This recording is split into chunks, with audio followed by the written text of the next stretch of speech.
dia, gente, tudo bem? Pessoal, nós vamos fazer a correção do em casa.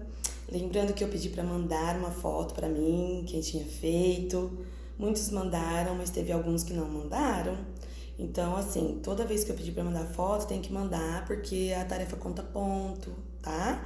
A tarefa conta participação, assim como as atividades do plural. Tem gente que não anda fazendo, né? Tem gente que fez algumas, não fez as outras, mas todas são importantes, tá? Principalmente para aprendizagem, para a gente ver se deu certo, né? Se aquilo que você está escutando na aula tá dando certo para você fazer atividade, tá bom? Pessoal, o número 1 era para vocês fazerem uma entrevista, né? Conversarem com alguém, escolher 3 pessoas, um adulto, uma criança, para ver a diferença aí na variação da língua. Ouvir essas pessoas, tá? Poderiam ser qualquer assunto, mas pra gente ver a diferença. Teve gente que me mandou do avô, me mandou da tia, me mandou do pai, mandou da mãe. Super legal, ainda bem, muito legal que vocês mandaram, que fizeram. Dá pra vocês perceberem aí que alguma coisa que vocês conversam é diferente do jeito que os pais conversam, do jeito que os avós então conversam, muito mais, né? Então é isso que eu queria que vocês percebessem, essa variação dos falantes da língua portuguesa, né? Durante ele narrando alguma coisa, os termos que essa pessoa usa, as palavras, tá? Bom, a número 1, cada um fazia o seu, que era individual. Aí tinha o número 2, que era para vocês lerem o poema aqui, né? Ouça a letra da música, coitelinho, e era para vocês fazerem as atividades. Cite 3 elementos dessa letra para comprovar que a linguagem está em desacordo com a norma padrão. Então ali, como a gente já viu, por exemplo, em letra de música, é permitido, né, usar aí em desacordo com a norma padrão, porque ele quer mostrar ali o falar típico, por exemplo, do Pantanal do Mato Grosso do Sul. Mas dá pra gente observar as palavras que são diferentes do que a gente fala. Por exemplo, nós temos ali, ó, espalha, né? Nós temos parenteia, batalha. Então, nós vamos colocar aí, tô em casa. O número 1 era a resposta pessoal. O número 2 tinha espalha, né? Parenteia. O que mais que a gente tinha aí de palavrinha que não estava de acordo com a norma padrão? Vamos lá. Parentaia tá aí, né? Desculpa. Parentaia. Espalha, parentaia. Nós tínhamos navalha, batalha. Muitas palavrinhas. O que mais que tinha aí? Faia, o zóio.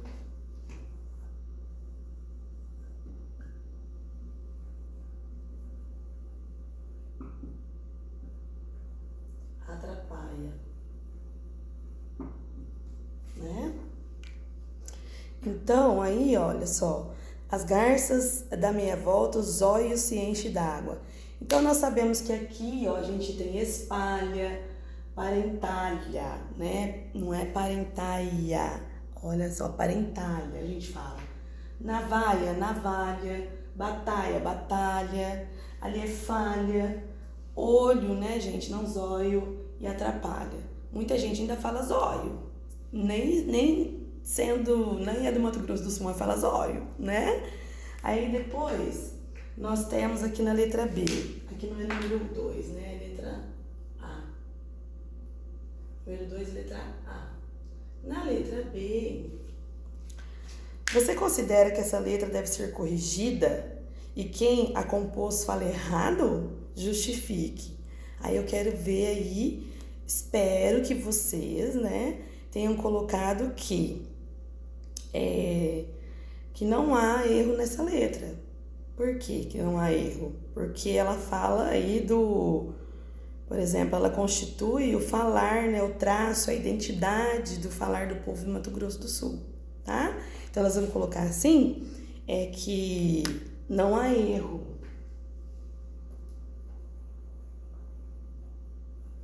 Não há erro. vírgula, pois a letra conserva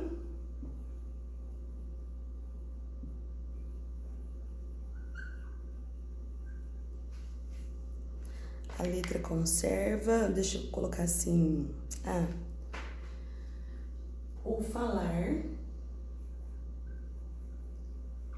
tô tentando resumir um pouquinho, o falar do povo pantaneio.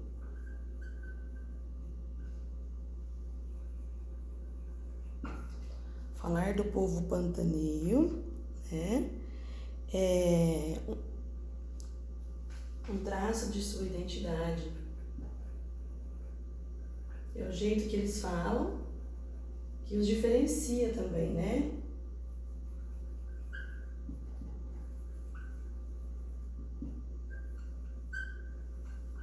Certo? Então esse era o em casa que a gente tinha que ter feito aí, mandado pra proa e não mandaram, né? Nós vamos corrigir também o pontuar.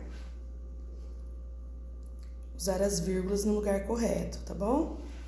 Bom, então pontuar, use as vírgulas para isolar o vocativo nas frases.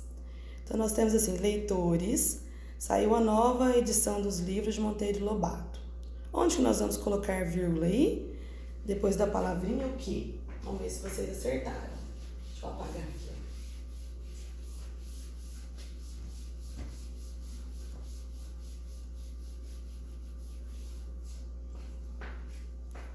Pronto, aqui nós vamos corrigir o pontuar.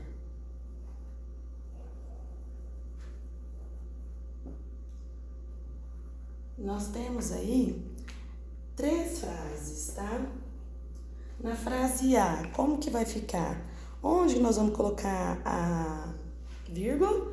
Leitores, saiu a nova edição dos livros de Monteiro Lobato. Nós temos que colocar vírgula depois da palavrinha leitores, tá? Porque senão fica uma frase sem pausa nenhuma, muito comprida, né? E leitores, saiu a nova edição, tá? Então tem que ter uma pausa. Depois, qual é a data do próximo debate sobre preconceito linguístico, professora? Aonde será que nós temos que colocar a vírgula aí? Nós temos que separar vocativo, lembra? Porque aí é chamamento, quem eu estou chamando. Então, vocativo aí vai vir aonde? Nesse caso, vem no começo da frase. Leitores, né? E agora eu estou falando com quem? Com a professora. Então, vai vir depois de preconceito linguístico, antes da palavra professora. Vai vir aqui, ó. Antes da palavrinha professora, tá? Para isolar a palavra, que é aí o vocativo, tá bom? Vocativo nada mais é do que um chamamento, né? Ali tá falando, ele é separado por vírgula, tá?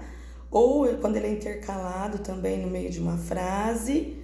Então, o vocativo ele pode vir no início, no meio e no final da frase. Só que tem que estar sempre isolado por vírgula, ok?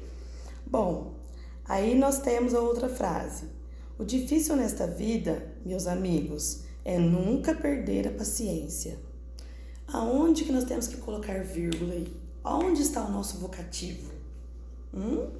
Isso, nosso vocativo está entre vírgulas. Ele está aqui, ó, vírgula, meus amigos, porque ele está no meio da frase dessa vez, ele está intercalado. Então, a palavra meus amigos vai estar entre vírgulas, tá bom? Bom, pessoal, essa era a correção que a gente tinha que fazer da tarefa. Agora eu tenho que falar uma coisa com vocês. Eu percebi que fazendo a correção, né, dos exercícios de vocês na plataforma, que muitos fizeram confusão com sujeito simples e sujeito composto, tá? Então, eu vou fazer algumas frases aqui para a gente analisar novamente, porque vai cair na atividade avaliativa e tem gente confundindo sujeito simples e sujeito composto. Sujeito simples está indo numa boa. Na realidade, a confusão é sujeito composto, porque vocês estão confundindo o plural com o sujeito composto, tá? Então, olha só. Eu peguei o exercício que vocês fizeram, abri aqui no meu computador. Então, nós tínhamos assim, primeira frase, vamos lá. Vou fazer a correção aqui com vocês, que eu quero que vocês entendam, né, direitinho o que é sujeito simples e composto. Aí nós tínhamos a primeira frase assim: Carlos é um garoto levado. Garoto levado. Aí olha só, porque nós precisamos entender direitinho isso aqui para partir para a próxima apostila, tá? Aí eu pego o verbo, para eu achar o meu sujeito, eu faço a perguntinha pro verbo, certo? Carlos é um garoto levado. Quem é um garoto levado? Carlos. Eu tenho Carlos, é sujeito simples. Esse aqui todo mundo acertou. Sujeito simples, porque eu tenho uma pessoa só, portanto aqui ó, é um substantivo próprio, né? Então, sujeito simples. Beleza. Aí vem a letra B. A letra B tá assim: Ana e Lúcia foram ao cinema. Aí eu tenho o verbo aqui, ó, foram. Então, quem foi ao cinema? Tá escrito sim aqui. Pulei uma letrinha. Quem foi ao cinema? Ana e Lúcia. Eu tenho duas pessoas aqui. Então, aqui eu tenho sujeito composto. Tenho dois núcleos. Aqui eu tenho um núcleo. Aqui eu tenho dois núcleos. Prestem atenção agora na letra C, que foi campeã de erro, né? Os alunos. Vocês fizeram essa frase aqui? Sobre os alunos do sexto ano, até na apostila. Os alunos do sexto ano, vírgula, irão viajar. Pessoal, presta atenção. Quem vai viajar? Os alunos. Se eu for achar o núcleo, eu vou tirar o os e vai ficar a palavrinha alunos. A palavrinha alunos está no plural, mas eu não estou falando que são os alunos e os professores. São os alunos. É um sintagma nominal, um substantivo. Aqui eu tenho um substantivo. Tá? Ele está no plural, mas é um só. Quando eu encontro um substantivo, um sintagma nominal no meu núcleo, eu tenho sujeito simples. Foi unânime, assim, a maioria, muitos acertaram, mas a maioria errou, colocou sujeito composto e não é sujeito composto. Olha a diferença do sujeito composto. Ana e Lúcia. Agora aqui, se fosse os alunos e os professores, seria sujeito composto, porque aí vou ter aluno e vou ter professor. Então, quando está no plural, não significa que é composto, é diferente. Para ser composto, tem que ter dois núcleos, tá? Dois sujeitos. Aqui, os alunos foram viajar, a classe, tá? Então, eu estou falando de um sujeito aí, no caso, só o grupo de alunos foi viajar. Presta atenção assim, tá? Não estou falando da quantidade, ok? Tinha outra frase também que confundiu, deixa eu colocar aqui. As que foram, assim, motivo de confusão, né? Foi assim, quase a classe, metade da classe fez essa C aqui como sujeito composto. Depois eu vou ter aqui, deixa eu ver qual foi que causou confusão também. Aqui, tinha essa, eu e minha irmã fomos ao cinema. Fomos ao cinema.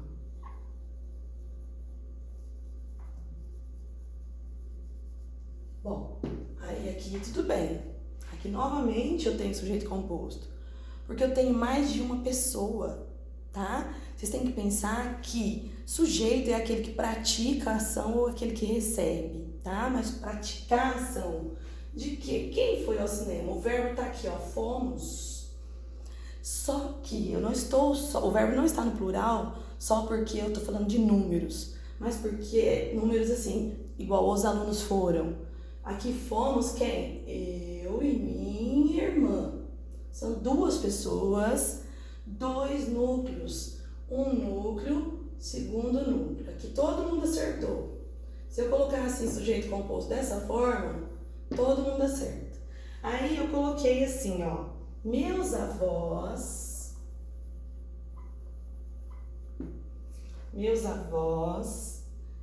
estão presos em casa por conta da pandemia, né? Coisa assim, é isso. Por causa da quarentena. Quem está preso em casa por causa da quarentena?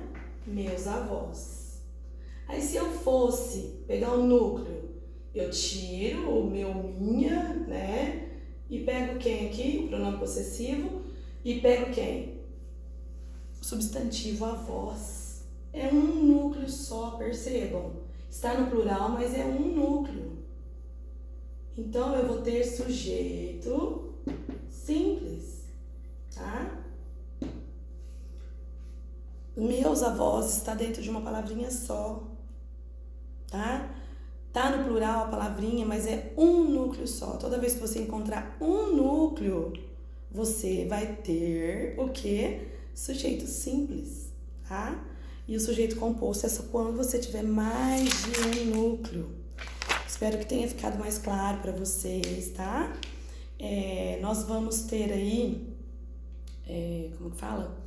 A provinha não, a atividade avaliativa amanhã, né? Então eu gostaria que vocês estudassem.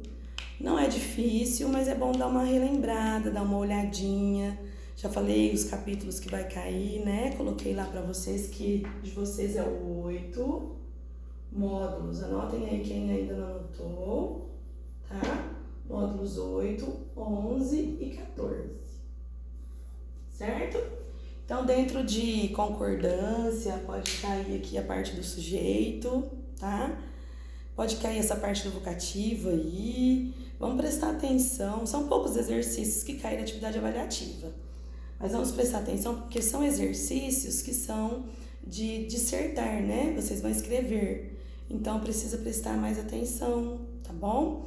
E faça exatamente aquilo que o exercício está pedindo. Preste atenção no que ele está pedindo. Se pedir para você escrever, separar, né? Então, tem que fazer direitinho, tá? Porque se não tem como dar devolutiva de vocês fazerem novamente. Alguns exercícios de alguns que eu vi que acertaram um pouco e eu queria pontuar isso. O que eu fiz? Eu fui lá e coloquei para fazer novamente, tá? Então, assim, presta atenção nas datas, que eu não coloquei data nos últimos exercícios, mas o que aconteceu? Tem gente que ficou sem fazer, fez depois do dia, depois que teve a outra aula, isso não pode acontecer. Então, eu vou começar a colocar prazo nos exercícios, tá? Porque é só nessa sala que tá acontecendo isso. Porque a maioria manda certinho e porque a gente sabe que se fosse tarefa aí presencial, vocês estariam entregando na próxima aula. Então não pode deixar passar 2, 3 aulas para entregar, até porque a gente esquece, não é verdade, do que a gente viu, o que explicou que era para fazer, tá? Então procura vocês terem uma rotina, tá bom?